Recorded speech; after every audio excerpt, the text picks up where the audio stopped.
परिवर्तनी एकादशी, भाद्रपद शुक्ल एकादशी। व्रत कथा। युधिष्ठिर बोले, हे भगवान, भादो मास के शुक्ल पक्ष की एकादशी का क्या नाम है? इसकी विधि और महात्म्य क्या है? उस एकादशी का व्रत करने से कौन सा फल मिलता है तथा उसका उपदेश क्या है? कृपा करके विस्तार पूर्वक कहिए। श्री कृष्ण भगवान बोले, हे राजन, पुण्य, स्वर्ग और मोक्ष देने वाली तथा सब पापों का नाश करने वाली भादों के शुक्ल पक्ष की एकादशी को परिवर्तनी एकादशी कहते हैं। इसको वामन जयंती भी कहते हैं। अब मैं आपको इस एकादशी की कथा कहता हूँ। इस एकादशी की कथा सुनने मात्र से समस्त पापों का नाश हो जाता है। जो मनुष्य इस एकादशी के दिन मेरी वामन रूप की पूजा करता है, मैं उसे संसार की पूजा का फल देता हूँ। उससे तीनों लोग पूज्य होते हैं। अतः मोक्ष की कामना करने वाले मनुष्य इस व्रत को अवश्य करें। जो मनुष्य कमल नयन भगवान का कमल से पूजन करते हैं, वे अवश्य ही भगवान के समीप जाते हैं तथा भगवान के धाम को प्राप्त करते हैं। जो मनुष्य भादों शुक्ल एकादशी को वामन भगवान का व्रत और पूजन करते हैं, वे तीनों देवता ब्रह्मा, विष्णु, महेश सहित तीनों लोकों का पूजन करते हैं। जो मनुष्य इस एकादशी का व्रत करते हैं, उन्हें इस संसार में कुछ भी करना शेष नहीं रहता। भादो शुक्ल एकादशी का व्रत, पूजन और रात्रि जागरण विधि पूर्वक संपन्न करने वाले त्रिदेव का पूजन संपन्न करते हैं। अतः एकादशी का व्रत अवश्य करना चाहिए। इस एकादशी के दिन श्री विष्णु भगवान करवट लेते हैं, इसलिए इसे परिवर्तनी एकादशी कहते हैं। भगवान के वचन सुनकर धर्मराज युधिष्ठिर बोले, हे मधुसूदन, आप किस प्रकार सोते हैं तथा करवट लेते हैं? आपने राजा बलि को क्यों बांधा और वामन रूप धारण कर क्या क्या लीलाएं की? चतुर्मास की विधि क्या है तथा आपके शयन करने पर मनुष्य का क्या कर्तव्य है? सब विस्तार पूर्वक कहिए। श्री कृष्ण भगवान बोले, हे राजन, अब आप सब पापों का नाश करने वाली कथा का श्रवण करिए। त्रेता युग में प्रहलाद का पौत्र राजा बलि राज्य करता था। वह परम ज्ञानी, ब्राह्मणों का सेवक, भगवान विष्णु का भक्त तथा इंद्रादि देवताओं का शत्रु था। वह अत्यंत दानी और सत्यवादी था। विविध प्रकार के वेद सूक्तों से मेरा पूजन किया करता था। वह नित्य ही ब्राह्मणों का पूजन और यज्ञ भी करता था, परंतु भगवान विष्णु की निर्धारित व्यवस्था का विरोधी भी था।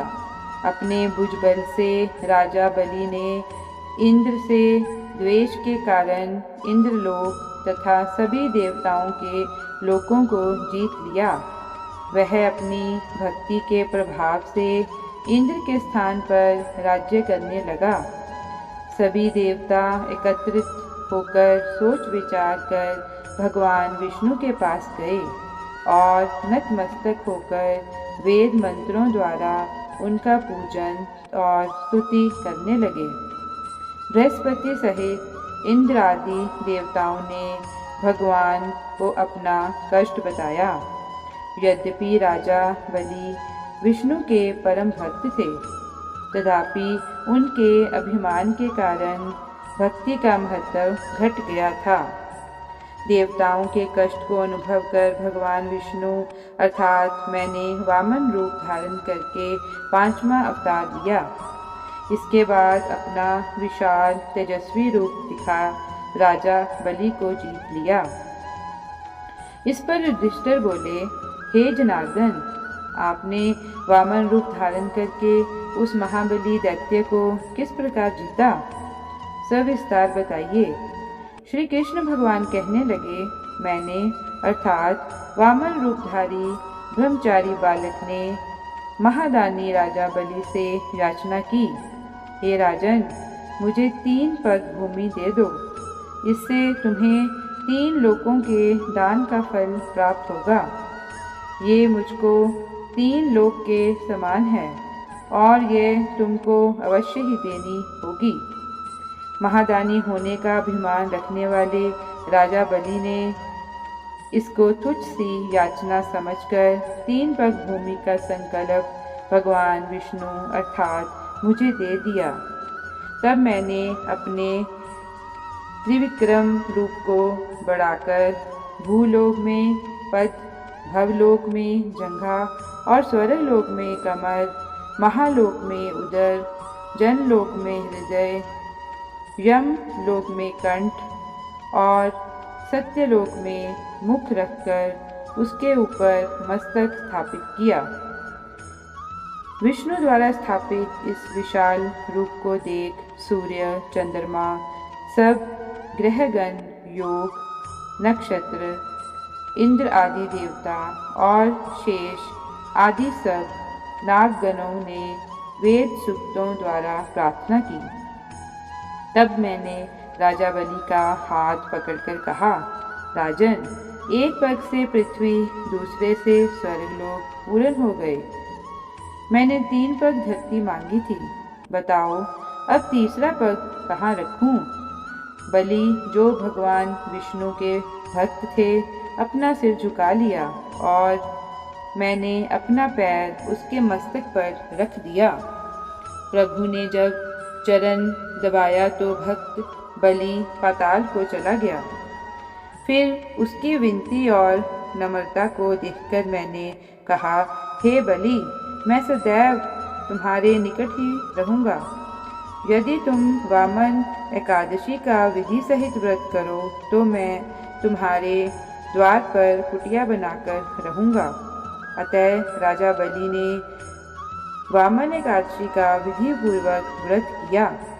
राजा बलि के कहने पर भादों के शुक्ल पक्ष की परिवर्तनीय एकादशी के दिन बलि के आश्रम पर मेरी प्रतिमा स्थापित हुई और दूसरी क्षीर सागर में शेषनाग के पृष्ठ पर हुई। हे राजन, इस एकादशी को भगवान शयन करते हुए करवट लेते हैं, इसीलिए तीनों लोकों के स्वामी भगवान विष्णु का उस दिन पूजन करना चाहिए। तांबा, चांदी, चावल और दही का दान करना चाहिए। इस दिन रात्रि को जागरण करना चाहिए। जो विधि पूर्वक इस एकादशी का व्रत करते हैं वे सब पापों से मुक्त होकर स्वर्ग जाते हैं और चंद्रमा के समान प्रकाशित हो यश पाते हैं।